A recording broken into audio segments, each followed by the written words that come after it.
BPL কে সামনে রেখে Bangladesh cricket board যে তিনটা ভেন্যু ঘোষণা করেছে সেই ভেন্যুগুলোর সংস্কারের কাজেও কিন্তু তারা হাত দিয়েছে। আগেই আমরা বলেছিলাম যে বিপিএল কে কেন্দ্র করে বাংলাদেশের প্রায় 9টা মিনিস্ট্রি কাজ করছে, ক্রিকেট বোর্ড কাজ করছে, সবাই অনেক বেশি আন্তরিক এই বিপিএলটাকে আকর্ষণীয় করে তোলার জন্য। সেই লক্ষ্যে 31 কোটি টাকার একটা বাজেট পাস হয়েছে। কত টাকা খরচ করা হচ্ছে এবং সংস্কার শেষ হবে কবে কবে নাগাদ স্টেডিয়াম বুঝিয়ে দিতে হবে এবং কাজটা কারা করবে, এই ব্যাপারগুলো নিয়ে আমরা এই ভিডিওতে আলোচনা করব। প্রথমেই আমি বলে নিচ্ছি যে 31 কোটি টাকার যে বাজেট, সেই বাজেটটা 3টে স্টেডিয়ামকে দেওয়া হয়েছে। এর মধ্যে কাজ শুরু করেছে মিরপুর শেরেবাংলা জাতীয় cricket stadium, Chattogram Zahur Ahmed Chowdhury stadium এবং সিলেট ইন্টারন্যাশনাল ক্রিকেট স্টেডিয়াম। মূলত এই 3টা স্টেডিয়ামে বিপিএল এর ম্যাচগুলো অনুষ্ঠিত হবে। শুরুর পর্বটা ঢাকাতে হবে, তারপরে 12টি ম্যাচ হবে সিলেট ইন্টারন্যাশনাল ক্রিকেট স্টেডিয়ামে, এরপর চট্টগ্রাম জহুর আহমেদ চৌধুরী স্টেডিয়ামে এবং গতানুগতিকভাবেই ফাইনালটা হবে মিরপুর শেরেবাংলা জাতীয় ক্রিকেট স্টেডিয়ামে এবং এখানে নকআউট পর্বের ম্যাচগুলোও হবে। বরাদ্দটা দেওয়া হয়েছে, সেই বরাদ্দের সবচেয়ে বেশি খরচটাই হবে মিরপুর শেরেবাংলা জাতীয় ক্রিকেট স্টেডিয়ামে। 18,03,14,614 টাকা।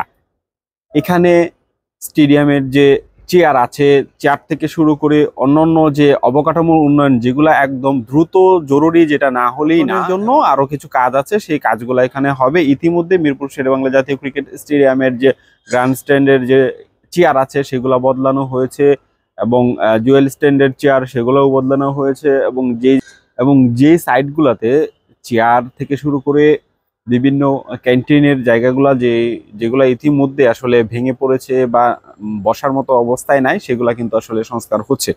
এটা হচ্ছে মিরপুর শেরেবাংলা জাতীয় ক্রিকেট স্টেডিয়ামের। এবং চট্টগ্রাম জহুর আহমেদ চৌধুরী স্টেডিয়ামের জন্য যেটা বরাদ্দ রাখা হয়েছে সেটা 7,48,26,477 টাকা। এটা হচ্ছে চট্টগ্রাম জহুর আহমেদ চৌধুরী স্টেডিয়ামের বরাদ্দ।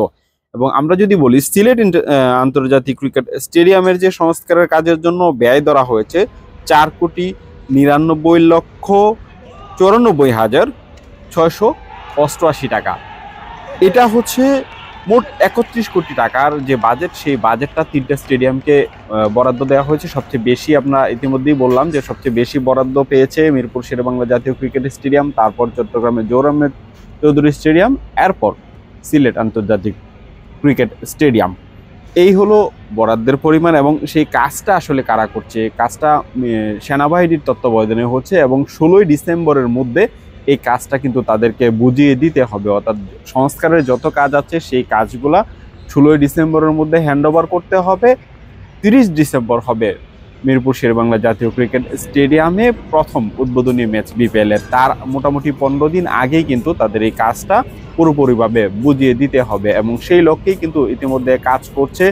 মিরপুরে কাজ চলছে, চট্টগ্রাম জহুর আহমেদ চৌধুরী স্টেডিয়ামে কাজ চলছে এবং একই সাথে সিলেট আন্তর্জাতিক ক্রিকেট স্টেডিয়ামে কিন্তু এই সংস্কারের কাজটা চলমান আছে। অর্থাৎ বাংলাদেশ ক্রিকেট বোর্ড যে কথাটা বলেছিল, তারা এই পরিবর্তনের যে ছোঁয়া, সেই ছোঁয়াটা কিন্তু সব জায়গায় লেগেছে এবং সেটাকে যত দ্রুত সম্ভব বাস্তবায়নের যে চিন্তা এবং বাস্তবায়নের যে প্রচেষ্টা, সেই লক্ষ্যে কিন্তু কাজ করে যাচ্ছে বাংলাদেশ ক্রিকেট বোর্ড। সুতরাং বলা যায় যে এই বিপিএলটা যে কোনো বিপিএল এর তুলনায় অন্যরকম একটা আমেজ পেতে যাচ্ছে এবং সেটাকে দৃষ্টিনন্দন করার জন্য বাংলাদেশ ক্রিকেট বোর্ড এবং বাংলাদেশের বর্তমান যে সরকার, তারা যথেষ্ট স্বচ্ছ রয়েছেন এবং তারা সর্বাত্মক চেষ্টা কিন্তু করছেন। আপনারা ইতিমধ্যে জানেন যে এখানে একটা বেশ কয়েক বছর বিপিএল এর যে উদ্বোধনী অনুষ্ঠান সেটা হচ্ছিল না, সেই উদ্বোধনী অনুষ্ঠানটাও কিন্তু এবার হচ্ছে এবং গ্যালারিতেও বেশ কিছু পরিবর্তন এসেছে। যে খাবারের মান থেকে শুরু করে পানি ফ্রি দেওয়ার যে কাজগুলো, সেগুলো তো আছেই।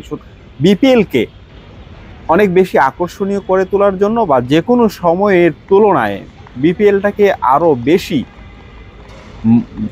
মানুষমুখী করে তোলার জন্য সর্বাত্মক চেষ্টা কিন্তু তারা করে যাচ্ছে।